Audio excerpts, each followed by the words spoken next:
lick, probably more appropriately like a sequence that you can use in your playing. And basically what we're going to do is we're going to move toward the top of the guitar using kind of an in and out pattern. And it's quite fun to play once you get used to it. So let's look at what it looks like here. So I'm going to start up here on the 12th fret of the first string, and it looks like this. A little bit faster. Okay, so basically what I'm doing there is I'm moving this direction, but instead of just playing that kind of sound, what I'm doing is kind of moving in and out, back and forth, and it looks like this. On the first string, I'm just going to be playing 12 to 8, and I'm doing a pull-off there. And the action starts when I get to the second string. I'm going to play 10, 12, 8. And I'm doing hammer-ons and pull-offs the whole time, so I'm only picking each string when I go to it. Once I pick the string one time to get the string vibrating, then I just do hammer-ons and pull-offs from there. So I've got just a pull-off on this one, but then the pattern really starts here where I'm going 10, 12 to 8. And then on the next string, I'm going to play 11, 12 to 9. So I'm just staying true to the scale that I'm playing in here. You could use any key in any scale that you want, but... And then I'm going to move up to the 4th string, and I'm going to play 12, 14 to 10. But I don't want to move like this because my fingers are already being used here. So what I'm going to need to do is incorporate a slide as well. So I'm sliding from 12 up to 14 and then doing my pull-off back to 10. So it looks like this.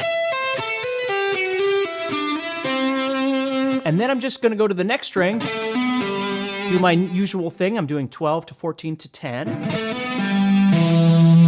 And then I'm ending there on E. All right?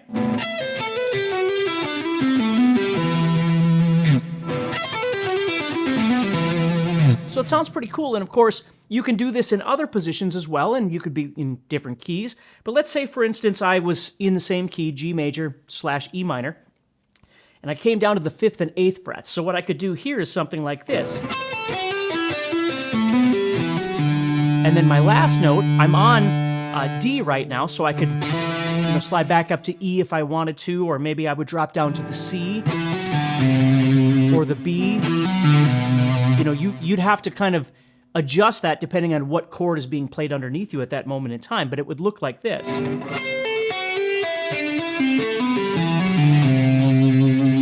All right, so when I start this, it probably would make even more logical sense to use my 3rd and my 1st fingers on this 5 and 8 as a pull-off. And then right there I've got 7, 8, 5. So same idea, just a different position on the guitar, using the same notes of G major or E minor. All right, so there what I'm doing. Now the next 3 strings are going to be 7, 9, 5. And then again, however you're going to end it at the end. And you could do that, again, I'll show you one other position so I don't take too much of your time here, but let's say I went down to 3, 5, and 7 and I did this. So I'm going to do my pull-off from 7 to 3, and then I start this pattern. And again, whatever I want to go to at the end to resolve it maybe, or something like that. I might not go to A, I might go to B or G or something like that. But it's kind of a fun little idea that you could work on for the week if you're learning how to solo and you're looking for something new.